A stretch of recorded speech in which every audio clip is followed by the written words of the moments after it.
Hi ಎಲ್ರಿಗೂ ನಮಸ್ತೆ. ಇದು ಸೋಮವಾರದ ಮಿನಿ ವ್ಲಾಗು. ಬೆಳಗ್ಗೆ ಪೂಜೆ ಮುಗಿಸ್ಕೊಂಡು ಮಕ್ಕಳ ಟಿಫನ್ಗೆ ಹಾಗೆ ಲಂಚ್ ಬಾಕ್ಸಿಗೋಸ್ಕರ ನಾನಿಲ್ಲಿ ಪಾಲಕ್ ಪಲಾವ್ನ ಮಾಡ್ತಾ ಇದ್ದೀನಿ. ಇನ್ನು ಸ್ನ್ಯಾಕ್ಸಿಗೆ ಅಂತ ಹೇಳಿ ಹೆಸರುಕಾಳು ಸಲಾಡ್ನ ಕೊಡ್ತಾ ಇದ್ದೀನಿ. ಮಾರ್ನಿಂಗ್ ಟೈಮಲ್ಲಿ ರೈಸ್ ಐಟಮ್ ತುಂಬಾ ಕಡಿಮೆ ಮಾಡೋದು. ವೈಶು ಯಾಕೋ ಕೇಳ್ತಾ ಇದ್ಲು.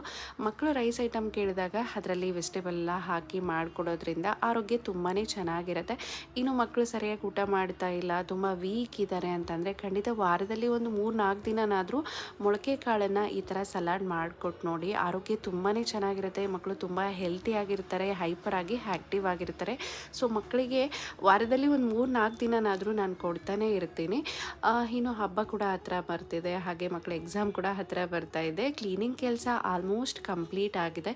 ಏನು ಮಕ್ಕಳ ಓದಿಸೋದ್ರಲ್ಲಿನೇ ಟೈಮ್ ಹೋಗ್ತಾ ಇದೆ. ಕೆಲವೊಂದಿಷ್ಟು ಗ್ರಾಸರಿ ಐಟಮ್ ಖಾಲಿಯಾಗಿತ್ತು, ಅದನ್ನೆಲ್ಲ ತರಿಸ್ಕೊಂಡಿದ್ದೆ, ರೀಫಿಲ್ ಮಾಡ್ಕೊಳ್ತಿದ್ದೀನಿ. Please subscribe. Thanks for watching.